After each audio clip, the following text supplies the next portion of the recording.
warahmatullahi wabarakatuh. Perkenalkan, nama saya Aprilia Yulazari dari kelas Tadris Ilmu Pengetahuan Sosial kelas 5A. NIM saya 1262092111006. Di sini saya akan membuat video pembelajaran mengenai kedatangan bangsa Jepang ke Indonesia pada masa penjajahan. Tidak perlu lama lagi, mari kita menuju ke materinya. Latar belakang masuknya Jepang ke Indonesia. Setelah Hindia Belanda menyerah tanpa syarat kepada Jepang di Indonesia, Jepang mulai menanamkan sistem penjajahan menggantikan pemerintahan Hindia Belanda. Penyerahan kekuasaan ini menandakan lemahnya Hindia Belanda yang tidak lebih dari mencari keuntungan saja di daerah yang dijajah. Sedangkan pertahanan sama sekali tidak diperhatikan, sehingga Hindia Belanda kalah dengan Jepang. Namun, kemenangan Jepang itu tidak secara fisik saja karena keunggulan militer dan teknologinya. Tetapi di balik itu sebenarnya terdapat dorongan bangsa Indonesia sendiri yang bosan terhadap penjajahan Belanda. Kalian tahu kan jika penjajahan Belanda itu menjajah Indonesia selama 3,5 abad. Apalagi Jepang menggunakan propaganda yang mampu menembus kebencian terhadap kolonialisme pada umumnya. Selanjutnya adalah masuknya Jepang ke Indonesia. Jika tadi kita membahas latar belakang, kita akan membahas spesifikasinya. Pada tanggal 14 Februari 1942, Jepang menyerang Indonesia dan segera menguasai Sumatera Selatan. Tanggal 1 Maret dini hari, mereka mendarat di Jawa dan dalam waktu 8 hari, Letnan Jenderal Terporten, Panglima Tentara Hindia Belanda, menyerah atas nama seluruh angkatan perang sekutu di Jawa. Pendudukan bangsa Jepang atas wilayah Indonesia sebagai negara imperialis tidak jauh berbeda dengan negara-negara imperialis lainnya. Kedatangan bangsa Jepang ke Indonesia berlatar belakang masalah ekonomi, yaitu mencari daerah-daerah sebagai penghasil bahan mentah dan bahan baku untuk memenuhi kebutuhan industrinya dan mencari tempat pemasaran untuk hasil-hasil industrinya. Sehingga aktivitas perekonomian bangsa Indonesia pada zaman Jepang sepenuhnya dipegang oleh pemerintah Jepang.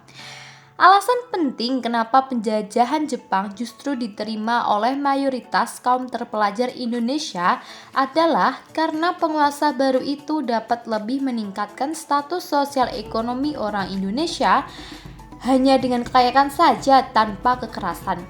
Lebih-lebih lagi, dalam waktu 6 bulan sejak kedatangannya, Jepang memenjarakan semua penduduk Belanda. Sebagian besar orang Indo dan sejumlah orang Kristen Indonesia yang dicurigai pro-Belanda ke dalam kamp-kamp konsentrasi.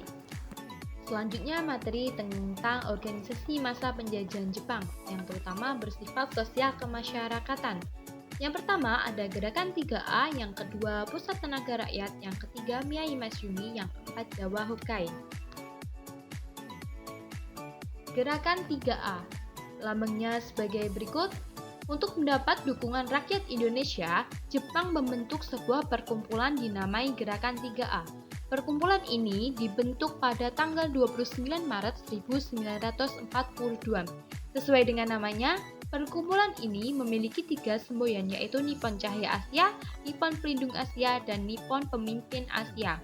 Jepang berusaha agar perkumpulan ini menjadi wadah propaganda yang efektif. Oleh karena itu, di berbagai daerah dibentuk komite-komite. Sejak bulan Mei 1942, perhimpunan itu mulai diperkenalkan kepada masyarakat melalui media massa. Di dalam Gerakan 3A juga dibentuk subseksi Islam yang disebut Persiapan Persatuan Umat Islam. Tetapi, dengan berbagai upaya, Gerakan 3A ini kurang mendapat simpati masyarakat. Gerakan 3A hanya berumur beberapa bulan saja dikarenakan Jepang menilai perhimpunan itu tidak efektif. Bulan Desember 1942, Gerakan 3A dinyatakan gagal. Selanjutnya adalah Pusat Tenaga Rakyat atau PUTRA.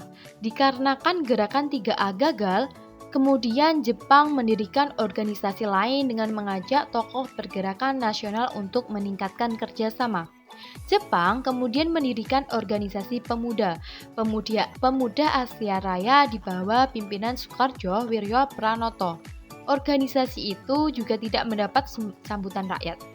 Dukungan rakyat terhadap Jepang memang tidak seperti awal kedatangannya. Hal ini terjadi karena sikap dan tindakan Jepang yang berubah. Karena Jepang merasa disinggung di depan, Jepang mulai melarang pengibaran bendera merah putih dan yang boleh dikibarkan hanya bendera Hinomaru serta mengganti lagu Indonesia Raya dengan lagu Kimi Gayo. Jepang mulai membiasakan menggunakan kata-kata banzai dengan atau berarti selamat datang dengan bakero yang berarti bodoh. Jepang berusaha untuk menggerakkan seluruh rakyat melalui tokoh-tokoh nasionalis. Jepang ingin membentuk organisasi massa yang melalui tokoh-tokoh nasionalis. Menurut struktur organisasinya, Putra memiliki pimpinan pusat dan pimpinan daerah. Pimpinan pusat dikenal sebagai 4 serangkai, kemudian pimpinan daerah dibagi sesuai dengan tingkatan daerah. Untuk yang selanjutnya yaitu Miyai dan Masyumi. Jepang berbeda dengan pemerintah Belanda yang antipati dengan umat Islam. Jepang lebih ingin bersahabat dengan umat Islam di Indonesia. Jepang sangat memerlukan kekuatan umat Islam untuk membantu melawan sekutu. Oleh karena itu, sebuah organisasi Islam Miyai yang cukup berpengaruh pada masa pemerintah kolonial Belanda mulai dihidupkan kembali oleh pemerintah pendudukan Jepang. Pada tanggal 9 September 1942, Miyai kembali diizinkan aktif kembali. Selanjutnya adalah Jawa Hokai. Tahun 1944, situasi Perang Asia Timur Raya mulai berbalik.